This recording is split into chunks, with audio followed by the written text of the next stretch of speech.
உண்மையிலேயே ஆண்கள் எப்படியெல்லாம் உரிமை இழக்கிறாங்கன்னு ஒரு பழமொழியில கூட சொல்றாங்க.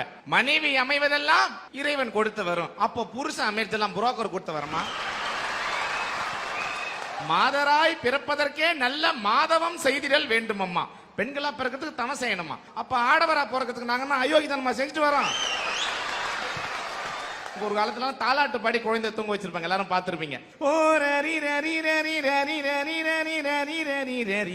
இப்படி தாலாட்டு பாடினா குழந்தை தூங்கிடும், தெருவே தூங்கிடும். நீங்க எங்க ஊர் பக்கம்லாம் வந்து பாருங்க, ஒரு அம்மா தாலாட்டு பாருன்னு குழந்தை அப்படி போட்டுட்டு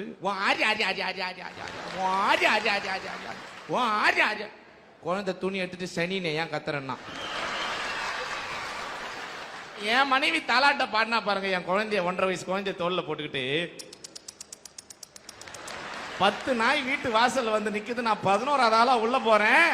சீ வெளியே போ நாயேன்றா. எங்க வீட்டு வேளாமா சொல்லுது 10 நாய் வெளி நாயமா, ஒண்ணுதான் சொந்த நாய் வீட்டுல சேர்த்துக்க மாட்டாங்க.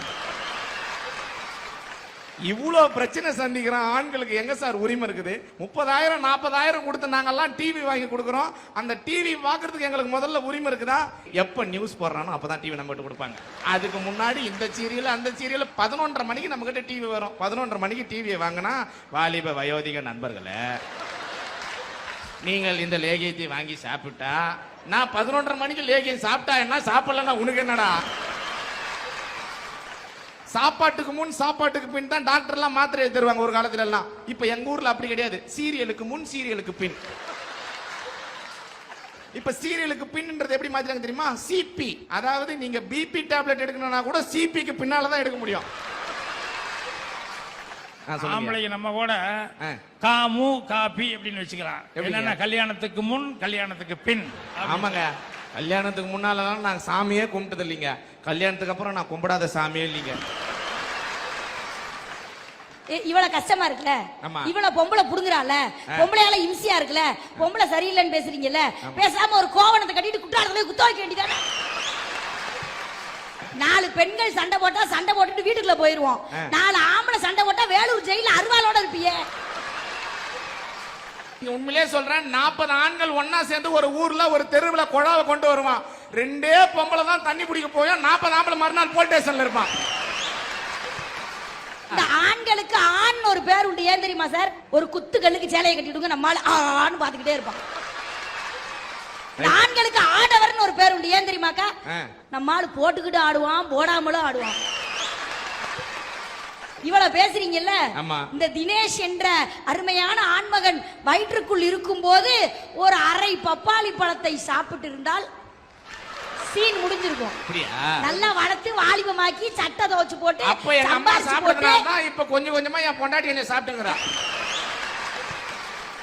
நீங்க என்ன பெண்களுக்கு இவ்வளவு சப்போர்ட் பண்றீங்க? ஆண்கள் எவ்வளவு பிரச்சனை சந்திக்கிறான் தெரியுமா? ஒரு ஊர்ல ஒரு தெருவுல 4 பொம்பளைங்க ஒன்னா உட்காந்து பேசினாங்கன்னா ஏதோ ஒரு ஆம்பளை நட்டு இருக்க போறான்னு அர்த்தம். இதே ஒரு ஊர்ல ஒரு தெருவுல 2 கிழவிங்க ஒன்னா உட்காந்து பேசினாங்கன்னா ஊருக்கே வெட்டு குத்தாக போகுதுன்னு அர்த்தம். இப்ப உங்களுக்கு தமிழ் தெரியலாம், இங்கிலீஷ் தெரியலாம், ஹிந்தி தெரியலாம், மலையாளம் தெரியலாம். ஆனா கிழவிங்களுக்குன்னு ஒரு தனி பாஷை இருக்குது தெரியுங்களா?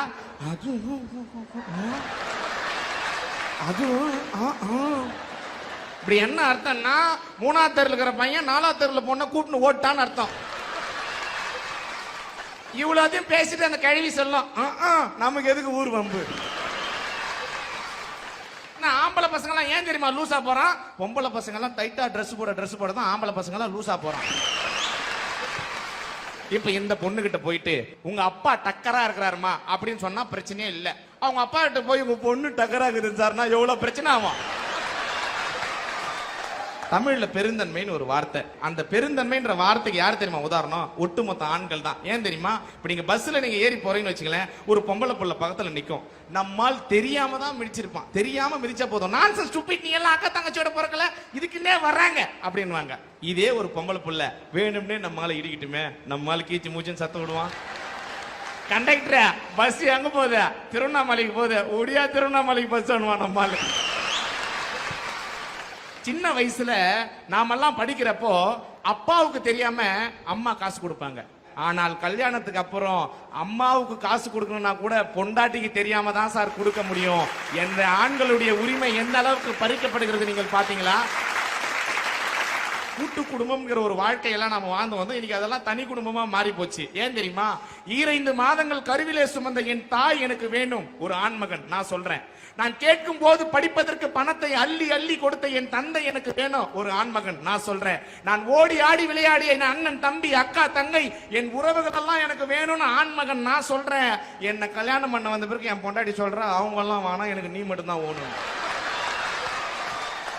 இன்னைக்கு சிரிச்சு பேசுற அண்ணன் தம்பி எல்லாம் முறைச்சு பார்த்துக்கிட்டு போறான்னா ஆண்களுடைய உரிமை எல்லாம் மறுக்கப்படுகிறது என்று சொல்லி நன்றி, வணக்கம்.